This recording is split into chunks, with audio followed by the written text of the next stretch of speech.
The scent of old timber and plaster dust was the perfume of my days. I, Seth, had always found solace in the quiet hum of history, in the meticulous task of sifting through the forgotten whispers of the past. My current dominion was the town hall, a venerable edifice of local pride, now undergoing a much-needed, if painfully slow, renovation. Its grand, once gilded halls, now stripped bare, echoed with the clatter of tools and the murmurs of the laborers, a symphony I found strangely comforting. My role, as ever, was to ensure that no scrap of the town's narrative was lost beneath the new plaster or the polished floorboards. I was an archivist, a custodian of chronicles, and the sheer volume of material awaiting my careful eye was both a blessing and a burden. Each loose board, every peeling layer of wallpaper held the potential for revelation. It was a scavenger hunt of the soul, and I pursued it with a quiet, unyielding determination. The renovation had progressed, layer by layer, revealing the bones of the structure. Windows, once opaque with grime, now let in shafts of weak autumnal light, illuminating motes of ancient dust dancing in the air. My particular focus this week was the stairwell that loops back to the same landing, an architectural peculiarity that had always fascinated me. Its design was an elegant anachronism, a spiral of dark, polished mahogany that ascended only to return upon itself, a perpetual loop of ascent and return. It felt like a deliberate, perhaps even symbolic, feature rather than a mere design flourish. I ran my gloved hand along the cool, smooth banister, tracing the grain of the aged wood. The air in this particular corner of the building always felt heavier, somehow thicker with the weight of untold stories. The sounds of the renovation, the distant grind of a sander, the sharp rap of a hammer, seemed muted here, absorbed by the dense walls. It was a pocket of unusual stillness within the general upheaval. My task was to examine the intricate paneling that lined the inner curve of the stairwell, documenting its craftsmanship before a team of restorers moved in. Each section was a testament to a bygone era,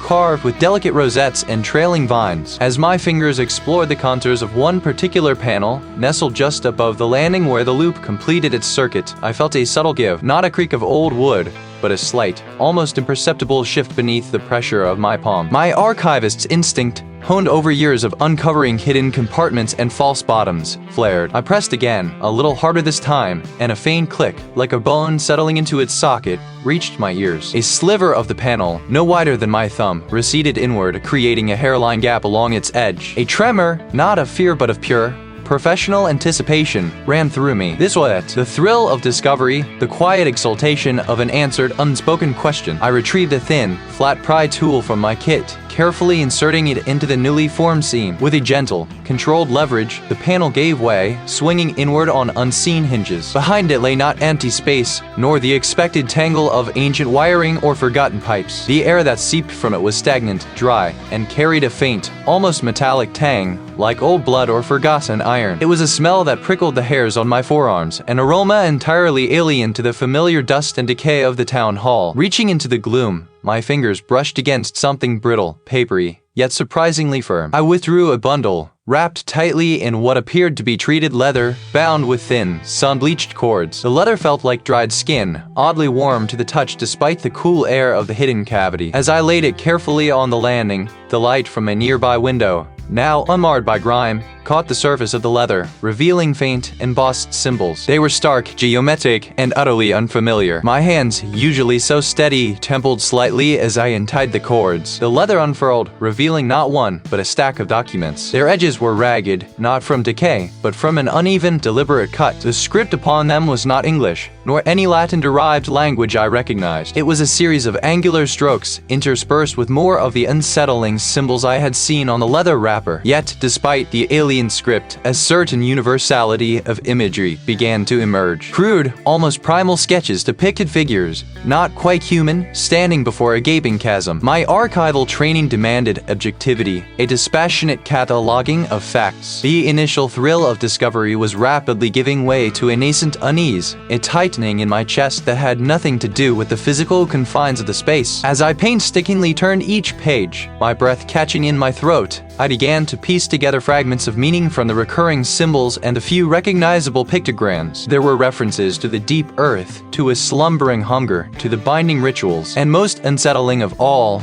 the repeated depiction of concentric circles radiating outwards from a central point, often accompanied by the word symbol that I could only interpret as seal. The meticulous order of of my world. The comforting linearity of history felt suddenly frayed at the edges. This wasn't local folklore or forgotten civic records. The familiar creaks of the old building no longer sounded like settling wood, but like a slow, deliberate exhalation. I clutched the bundle of documents to my chest, the peculiar warmth of the leather now feeling less like a natural phenomenon and more like a lingering, unnatural heat. And I, Seth, the quiet archivist, had just opened the door. This wasn't merely uncatalogued. It was unaccounted for, a void in the town's narrative, filled with a script that clawed at the edges of my understanding. I spent the rest of the afternoon, and then the long, silent hours of the evening hunched over the parchment. The script was a dense, angular hand, unlike any colonial record I had ever encountered. It spoke in fragments, in veiled allusions of a great slumber and the chained one. My fingers, usually so precise with archival tools, traced the unfamiliar characters, a prickle of unease blooming at the base of my neck. These weren't the dry accounts of town council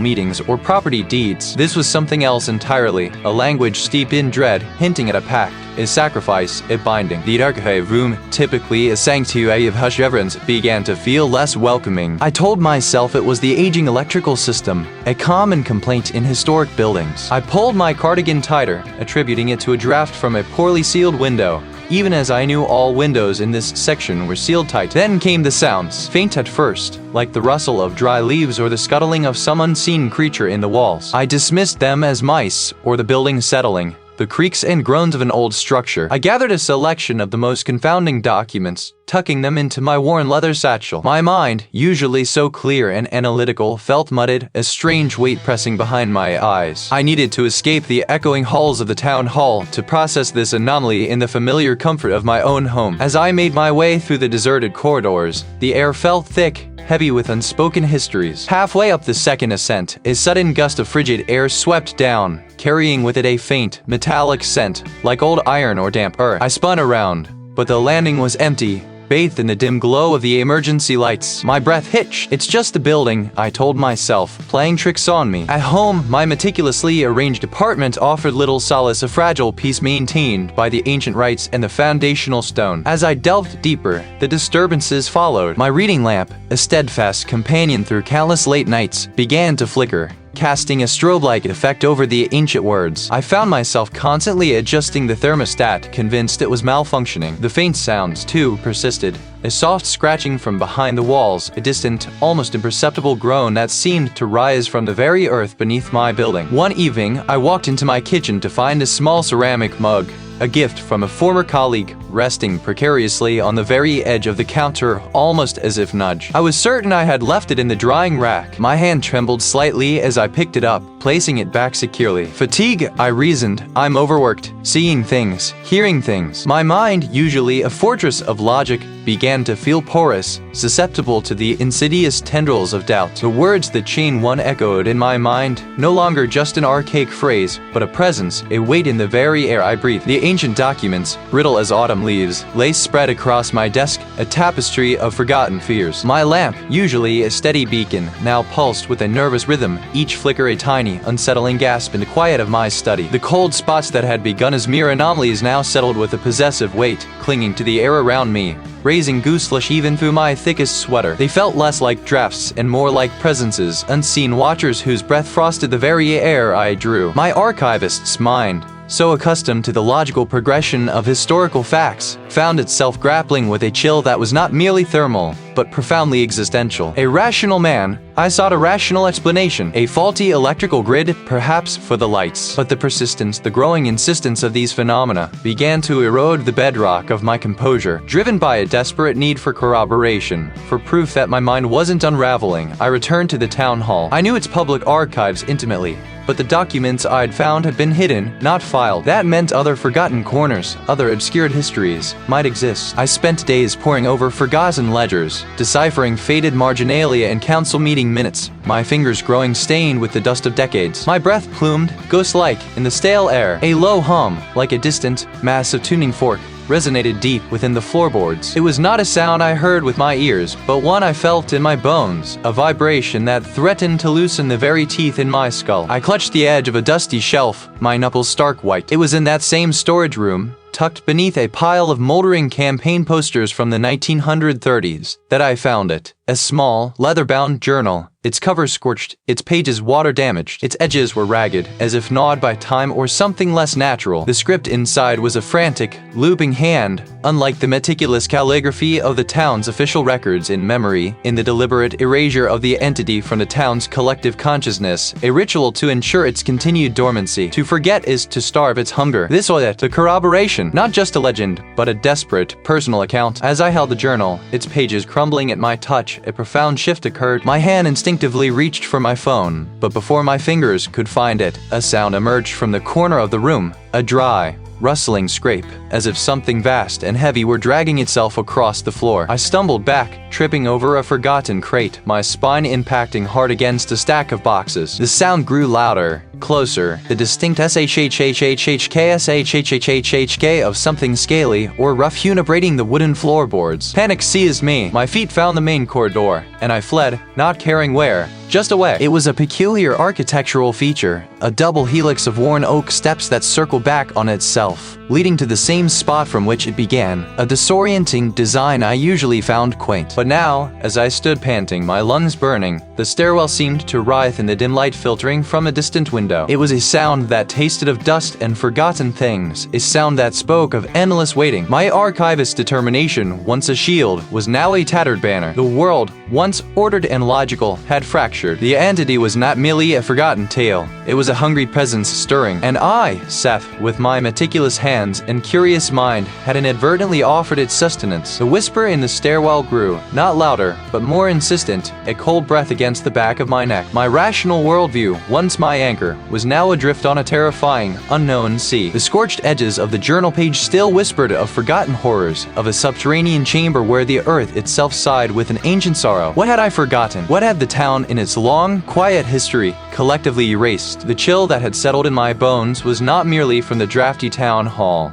It was the cold hand of a truth I was only just beginning to grasp. My mind immediately went to a colleague, a fellow archivist who had always possessed a keen, if sometimes overly academic, interest in the town's more obscure records. I gathered the most damning pieces, the burnt journal entry, the faded blueprints of the town hall with their strange, subterranean notations, a small, unsettling wooden carving I'd found tucked into a loose floorboard, a stylized, angular depiction of something not quite human, with eyes that seemed to drink the light. The meeting was arranged for late afternoon, after my colleagues' usual research hours. I found them in their office, a space usually buzzing with the soft hum of scanners and the rustle of aged paper. My colleague, a meticulous individual usually brimming with anecdotes about local genealogies, sat behind a desk piled high with binders, their posture unnervingly rigid. Those eyes, usually sharp and inquisitive, now held a peculiar, unfocused glaze, like polished stones. Seth, they greeted, the word drawn out, a little flat. To what do I owe this urgent visit? I laid my findings on the desk, arranging them with trembling hands. It's about the town hall, the renovation. I've found things, disturbing things, uncatalogued. These aren't just old records. They're warnings. I pushed the journal fragment closer. It speaks of a chamber, of an entity, and the sacrifices in memory.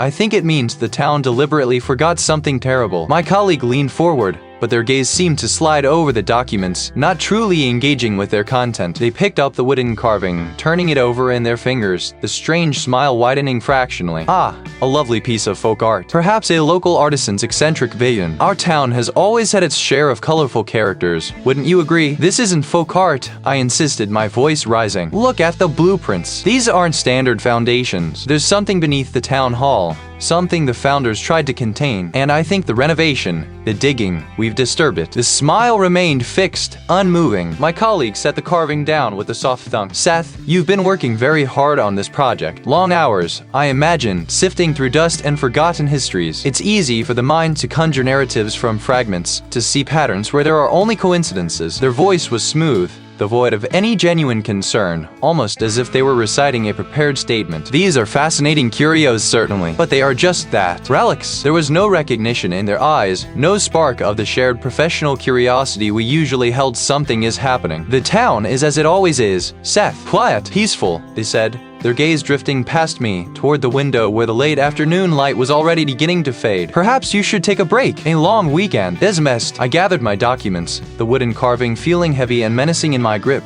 and left their office, the metallic scent lingering in my nostrils. But it wasn't just the fading sun. The air itself felt heavier, muffling the usual sounds. The distant rumble of a truck, the faint chatter from the cafe, the rustle of leaves in the park, all seemed muted, swallowed by an unnatural quiet. I walked, my pace quickening, and began to notice the faces. A young mother pushing a stroller, her eyes wide and blank, staring straight ahead as if seeing nothing at all. Her lips were parted slightly, but no sound emerged. A shopkeeper, usually jovial, stood in their doorway, hands clasped, gazing at the empty street with an expressionless repose. There was no anger, no sorrow, no joy. Only a profound, unsettling stillness. Their movements, when they occurred, were slow, deliberate, like figures in a dream. I saw an elderly couple sitting on a bench, their hands intertwined, but their faces were utterly devoid of emotion, their eyes fixed on some distant, unseen point. They were not conversing, not observing. They were simply being, a silent tableau of unnerving calm. The town, my quiet, unassuming town, felt wrong. The usual vibrancy, the undercurrent of human activity, had been replaced by a pervasive, almost suffocating, hush. It was as if a filter had been placed over everything, dulling the colors, muting the sounds, draining the life from the faces I passed. Inside, the gloom had deepened. I ascended, the creak of the old wood protesting beneath my weight, but when I reached the top, the door I expected to find was not there. Instead, the stairwell continued, curving back down, leading me to the very landing I had just left. Up, the same number of steps, the same familiar creaks, but the destination remained elusive, twisting back upon itself. I was trapped in a spatial distortion, a small, terrifying pocket of unreality. It wasn't just me, not just the town hall. The entity, whatever it was reaching out. Its influence was no longer confined to the hidden depths or to the disturbed memories of its past. It was seeping into the streets, into the minds of the people, twisting the very fabric of the town, turning its residents into silent, blank-faced observers of their own slow, horrifying transformation. And I alone saw it. I alone remembered. The indifference of the town officials, a placid, almost vacant calm, had settled upon me like a shroud. It was not anger that had been offered, but a cold, unfeeling wall, more chilling than outright hostility. I clutched the wooden carving, its ancient, weathered surface now a menacing weight in my palm, a grim totem of the truth they refused to see. Each step down the winding stairs was a descent deeper into my own conviction, away from their curated ignorance. The old stone walls of the town hall, usually a comforting embrace of history, now felt like the ribs of a vast, sleeping beast. Every creak of the ancient timbers, every murmur of air through unseen vents, seemed charged with a new, unsettling significance. Their dismissal had not broken my resolve. It had tempered it into something harder, sharper. If they would not listen, I would find the proof myself, undeniable and visceral. My path was solitary now, a lonely vigil against a darkness they preferred to ignore. I spread the deciphered fragments, the faded maps, the strange, looping script of the town's founders across my desk. There were annotations, almost invisible, penned in a hand that seemed to tremble even on the page, speaking of the deep earth's maw, the binding of the restless heart, and the keystone beneath the gathering place. The gathering place! The town hall! I traced the lines of the sketch, correlating them with what I knew of the town hall's original construction. The documents spoke of a sub-basement, sealed off and forgotten even by the earliest records I had found. A place beneath a place, a sanctuary built not for worship, but for containment. The keystone was depicted as a central support pillar, driven deep, its base resting on something far older than human masonry. A sail! A prison! My eyes darted to a small, almost imperceptible symbol etched into the corner of one of the sketches, a jagged, downward-pointing arrow intersected by 3 parallel lines, then a single, wavering line beneath it. It was identical to a symbol I'd dismissed as a decorative flourish on the very earliest blueprints of the town hall's original footprint. But now, it screamed location. It pointed to a specific section of the deepest known basement, a place where a wall had been bricked over, ostensibly due to structural issues decades ago. A low thrum began, a vibration felt more in the bones of my teeth than heard with my ears. It resonated from somewhere deep within the building's core, a sound like a vast, sluggish pulse. The bare bulb flickered, its light suddenly dimming, then flaring with a sickly yellow hue, as if straining against an unseen pressure. The documents on my desk, undisturbed by any breeze, rustled faintly, their brittle edges seeming to quiver. Then, the floor beneath my feet began to hum, a deep resonance that vibrated up my legs, through my chest, and into my skull. It felt as though the very earth below was stirring, a titanic creature stretching in its sleep. The metallic scent in the room intensified, growing sharp and coppery like a fresh wound. I pressed a hand to the rough stone wall beside me, and beneath my palm I felt it. A subtle, almost imperceptible tremor, a faint, rhythmic pulse, not of the building settling, but of something alive and immense beating far below. The wind carving in my hand, forgotten for a moment, now felt scorching hot, then instantly freezing, as if it were a conduit for something vast and ancient. A sudden, sharp crack echoed from the wall directly opposite me. A hairline fracture, thin as a spider's silk, appeared in the old plaster, and then, with sickening slowness, it branched, snaked, and spiderwebbed across the surface, as if an invisible fist had struck it from within. A fine dust, like powdered bone, sifted down from the expanding cracks. From that nascent rift, a guttural moan, low and impossibly vast, seeped into the room, a sound that spoke of eons of imprisonment and a burgeoning, malevolent will. My skepticism, a carefully constructed fortress of logic and reason, shattered like glass. This was no trick of the mind, no delusion brought on by exhaustion. This was real. The town hall was not just built over it, it was part of its prison. And I, Seth, had inadvertently become its unwitting jailer and perhaps its next victim. The location was known, the threat was undeniable, and I was alone. The chill that ran through me was not of the old building's pervasive damp, but of a colder, more profound recognition. The town hall, the gathering place, the sub-basement. My fingers, trembling slightly, traced the crude lines of the founder's sketch, correlating them with the architectural blueprints I knew by heart. A sealed space, hidden, forgotten, even by those who held the keys to its very structure. A fragile seal. I now understood that I had unwittingly, catastrophically, disturbed. Panic, cold and sharp, pierced the meticulous calm I usually cultivated. This was no dusty historical anecdote. This was a living, breathing threat, stirring beneath the very foundations of my life, of this town. I gathered the cryptic documents, my movements jerky, uncharacteristic. The air in the archive, usually a bomb of settled dust at ancient paper, now fell thick, cloying like breath held too long. I needed answers, not just to understand, but to stop it. My personal study, usually a sanctuary of order, became a battlefield of scattered texts, books on local folklore, obscure religious practices, forgotten architectural treatises, and even fragmented accounts of historical anomalies from neighboring regions. All were pulled from their shelves, their spines cracked, pages dog-eared in my desperate scramble. The single brass lamp on my desk cast a sickly, jaundiced glow on the curling parchment and brittle pages. Outside, the world was dimming, not with the natural twilight, but with an unnatural, encroaching gloom that seemed to seep through the very window panes. Hours bled into a seamless, frantic blur. My eyes burned, tracing arcane symbols, half-formed incantations, references to specific minerals and forgotten offerings. The counter-rituals were not cohesive, not a clear instruction manual, but a patchwork quilt of desperate measures stitched together across centuries. Then, buried within a tattered journal belonging to a long-dead surveyor, I found it. He described not a creature, but a presence that unmade reality, unraveling the threads of sanity, replacing the familiar with a creeping, alien logic. It consumes the idea of things. He had written, not the form. It empties the mind, leaving only the echo of what was twisted into an unbearable truth. The full awakening, he warned, would not be a cataclysm of fire and brimstone, but a quiet, insidious erasure. The sky would be the wrong shade of blue. The laughter of children would hold a dissonant edge. The very concept of joy would become a bitter, incomprehensible memory. This wasn't just about my town. It was about everything. Driven by a terrible urgency,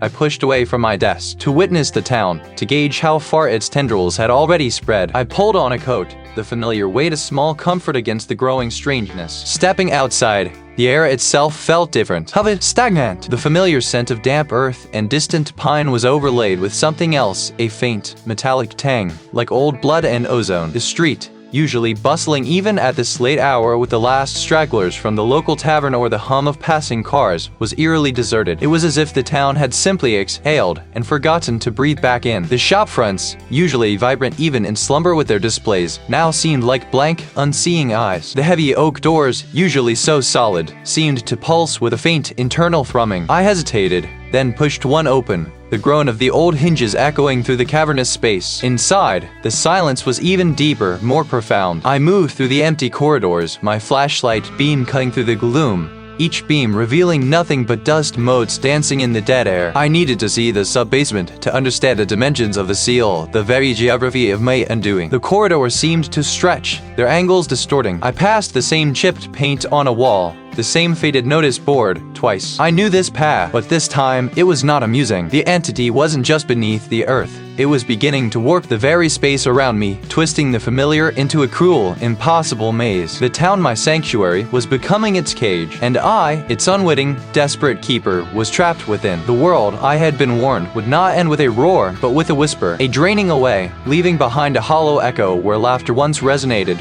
where the sky's blue would hold a dissonant, unsettling tint. The weight of that knowledge pressed down on me, a physical ache beneath my ribs. I could not stand by and watch the town I had come to understand so intimately fade into a mockery of itself. The ancient documents, painstakingly reassembled from their hidden nooks within the town hall walls, spoke of a counter ritual, a preliminary binding that, if performed correctly, might buy us time. It was a fragment of the original founder's desperate wisdom, a small, intricate step designed to momentarily re-anchor the world's essence, to push back the tide of erasure. The instructions were cryptic, woven with archaic symbols and metaphors, but one detail was starkly clear. It had to be done in a place of convergence, where the town's foundational energies met. My instinct, honed by weeks of poring over old blueprints and surveying the building's hidden arteries, screamed the name of the place, the main access to the lower levels, a forgotten, rarely used passage. It was late. The town hall an empty shell save for the hum of the old building itself. My flashlight beam cut a stark path through the dust motes dancing in the frigid air. It was the artifact, the key,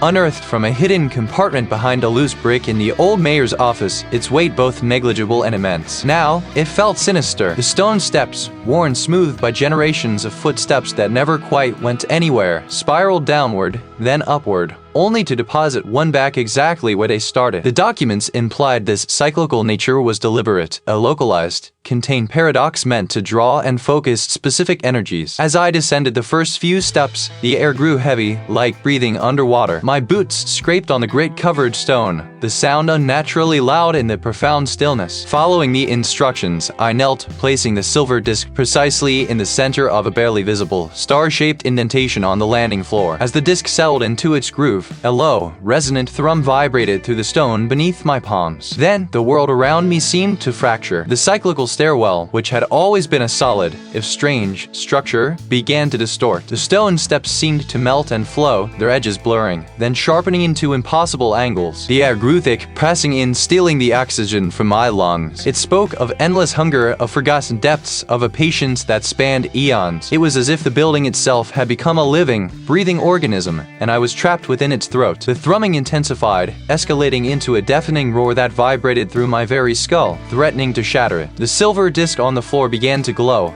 its symbols burning with an intense, blue-white light. From the impossible angles of the stairwell, black tendrils, thin as threads yet solid as iron, began to unfurl. They did not move with the fluidity of plant life, but with a jerky, unnatural grace, stretching, reaching, seeking. My breath hitched. The tendrils thickened, coalescing into something vast and formless, yet undeniably present. I felt its awareness, its raw, ancient fury directed squarely at me at the small, futile act I had dared to perform. The blue-white light of the disc flickered, dimmed, and then, with a sound like tearing fabric, extinguished. The stairwell snapped back into its familiar, if eerie, form. The single light bulb glowed steadily. The metallic tang in the air lingered, thick and nauseating. I scrambled backward, my hands scraping on the rough stone, my heart a frantic drum against my ribs. I had tried to bind it, to push it back. Sleep offered no solace, only a deeper plunge into the muted landscape of my fears. The archival documents, now more cursed than discovery, lay scattered across my study, each parchment a brittle accusation. I needed more than just the cryptic lines. I needed context, a living voice that might decipher the founder's archaic warnings. My mind, a frantic spider, spun threads of possibility, finally settling on a name whispered in hushed tones by the town's elders. An elderly scholar, a man long dismissed as a purveyor of fanciful tales, a collector of forgotten histories. He lived on the town's periphery,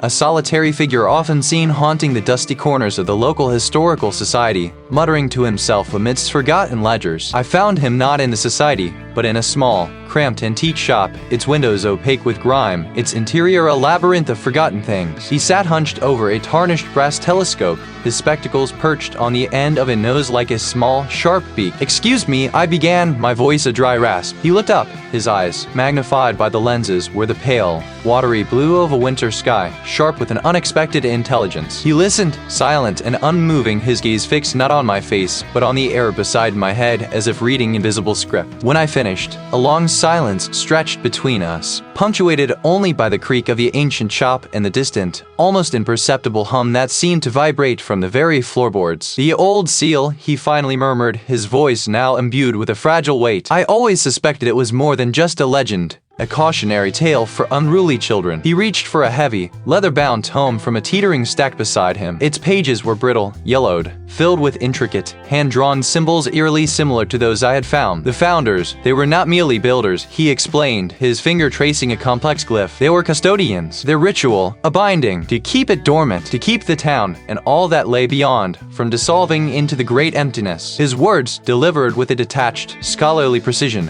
nevertheless resonated with a profound, terrifying truth. He spoke of the entity as a drain, a siphoner of essence, and how the town's prosperity was merely a veneer over a deep, abiding sacrifice. The renovation, he confirmed, had ripped a wound in the ancient hoard. But there's a way, he continued, his voice dropping to a conspiratorial hush, a method to mend the rift. The documents you found there are incomplete. The true ritual requires a final, singular act. The town hall, Seth. It is the heart of the binding. You must complete the structure, not as it was, but as it should be. A true conduit. His eyes, those pale, watery pools, now held a strange, unblinking intensity. He spoke of the need for a return to source, of reconnecting the channels. He urged me to seek out the oldest materials to build a specific central pillar to ensure the flow was not merely contained, but fed. His words, though seemingly offering a solution, carried an undertone that was subtly, terrifyingly wrong. The feeding part, the conduit, it felt less like mending a wound and more like opening a vein. I thanked him, the words feeling brittle on my tongue, and made my hurried exit from the cluttered shop,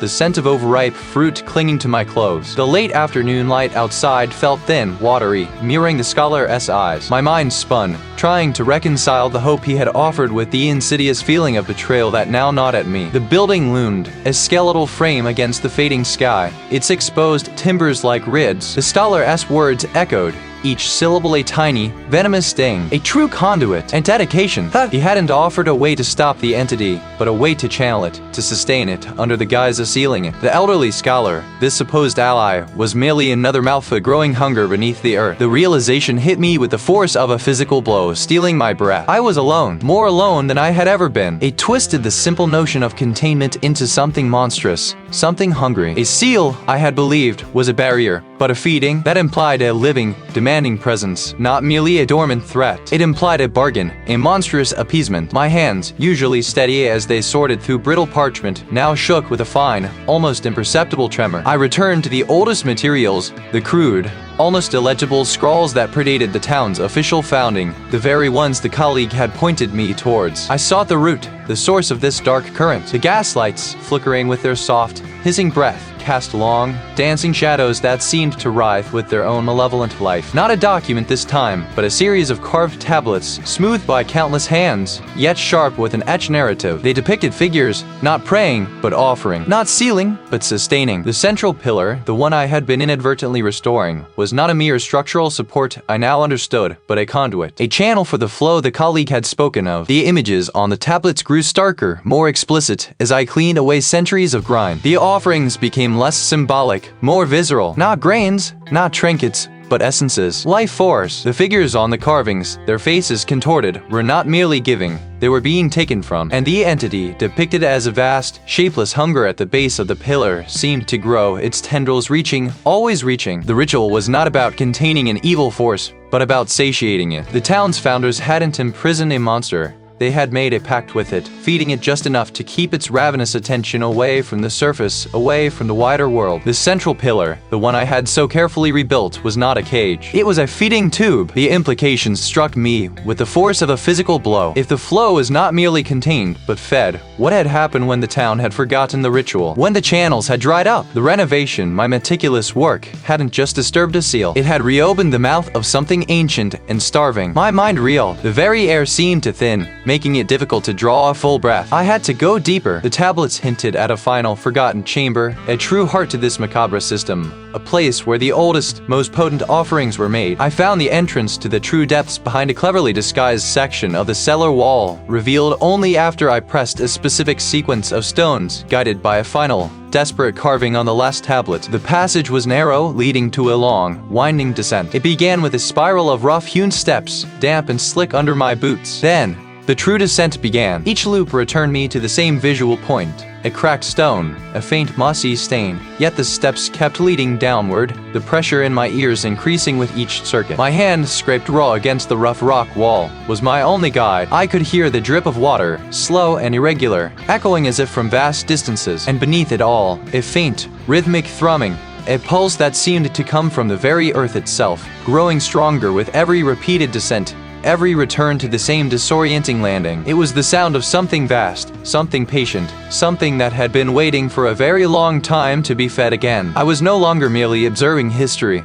I was descending into its maw. It was not a simple containment I had disturbed, but a dormancy, a sleep interrupted from which something monstrous, something hungry, was now stirring. I knew then that the time for deciphering was over, the time for action was upon me. My hands trembled, not with fear. I found the chamber precisely where the documents indicated, a circular space beneath the main foundation, unearthed by our careless renovations. This was the source. This was the threshold. As I approached the plinth, a low thrum vibrated through the soles of my boots, a resonance that seemed to originate from the very core of the earth. The air around the plinth shimmered, not with heat, but with an invisible pressure, as if the space itself were struggling to contain an impossible force. Dust motes danced in the lantern light, swirling violently as if caught in an unseen gale. Then, the true resistance began. The ground beneath me lurched, not a structural shift, but a deep, churning movement, like the belly of some colossal beast turning in its sleep. I stumbled, my heart a frantic drum against my ribs, but forced myself to remain upright to continue the ritual. I crushed the dried herbs in my palm, releasing their sharp, peppery scent into the suffocating air, then scattered them around the plinth, tracing the ancient symbols described in the documents. My lantern, which had been steadfast, flickered once, then died, leaving me blind. They were not words, not precisely, but fragments of sound, like the rustling of ancient parchment, the scuttling of unseen creatures, the distant, mournful cry of wind through empty spaces. They coiled around me, insinuating themselves into my thoughts, planting seeds of doubt and despair. Futility, one seemed to hiss. Broken. Too late. I pressed my hands to my ears, trying to block out the insidious chorus, but the sounds were inside me, resonating in my skull, twisting my perceptions. I remembered the documents, the founders' desperate warnings, the sheer power they spoke of. This was it, the entity's awakening, its mind-bending assault on my very sanity. Desperate for light, for an escape, I stumbled backward, searching for the entrance to the winding passage that led back up. My hand brushed against rough stone, then slick, cold metal. I found the railing of the stairwell that loops back to the same landing, its ironwork biting into my palm. I climbed, my muscles burning, my mind screaming for the faint, distant promise of light. I pushed through a heavy,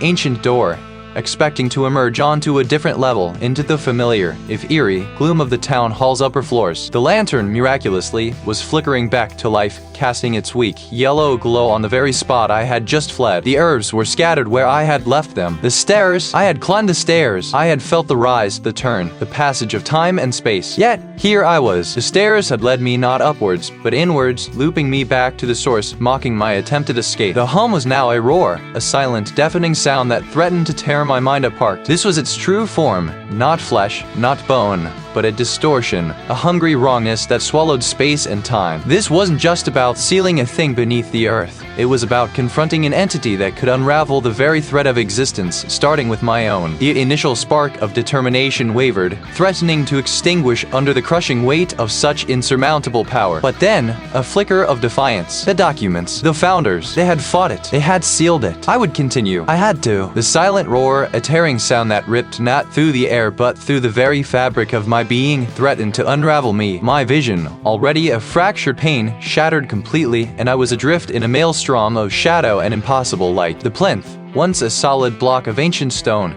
now pulsed with a hungry, non-light, a void that sought to swallow all that was. It was not a physical place anymore, but a threshold, a maw. My mind, a frail vessel, groaned under the pressure, the edges of my sanity fraying like old parchment. Then, a clarity, sharp and sudden, pierced through the chaos. A word, not my own, but echoing from the uncatalogued documents, surfaced in my thoughts. A guttural, resonant utterance that felt like grinding stone, like the deep earth itself sighing. My hand, acting without conscious thought, rose. It pressed against the cool, slick surface of the plinth, a desperate, final gesture. I wasn't closing it. I was becoming the seal. A shudder ran through the chamber, violent and final. The impossible light flickered, then receded, sucked back into the stone. The edges of the chamber solidified, the walls no longer breathing, but scarred. I stood there, leaning against the plinth, my breath ragged, tasting of dust and something metallic. It was done. The entity was contained. My legs, leaden and unresponsive, carried me through the passages, up the stone steps that now seemed to groan underfoot. Each ascent was a victory.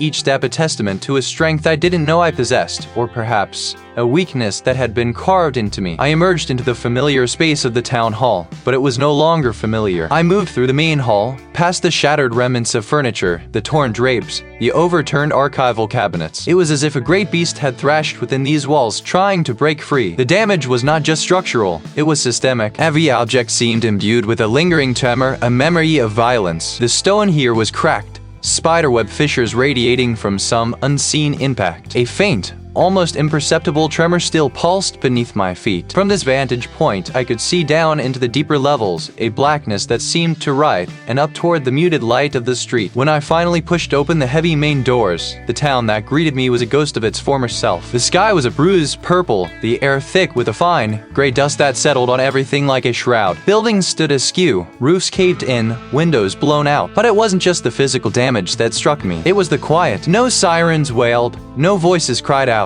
Just the rustle of wind through skeletal trees and the distant, mournful creak of a loose shutter. I saw them then, scattered figures moving slowly through the debris-strewn streets. The townsbaker, his apron still stained with flour, sat on a collapsed stoop, staring at nothing, a vacant smile on his face. The librarian, usually so fastidious, wandered aimlessly, her hair disheveled, muttering to herself about misplaced pages. Their eyes, when they met mine, held a strange, unsettling clarity, a recognition devoid of warmth or understanding. They were there, but not truly there. Parts of them, like parts of the town, had been swept away. A neighbor, a man I knew to be boisterous and quick to laugh, passed me without a glance, his shoulders slumped, his gaze fixed on the broken pavement. He looked older, gaunt, as if years had been stolen from him in a single night. I tried to speak, but the words caught in my throat, tasting like ash. What could I say? I saved you. I walked, my feet numb, through the silent, damaged streets. The entity was contained, yes, but not destroyed. It lay dormant, a vast, hungry presence beneath the quiet earth, merely slumbering. And I, Seth, the meticulous archivist, was now its reluctant guardian, forever bound to the knowledge of its existence. The world no longer felt solid,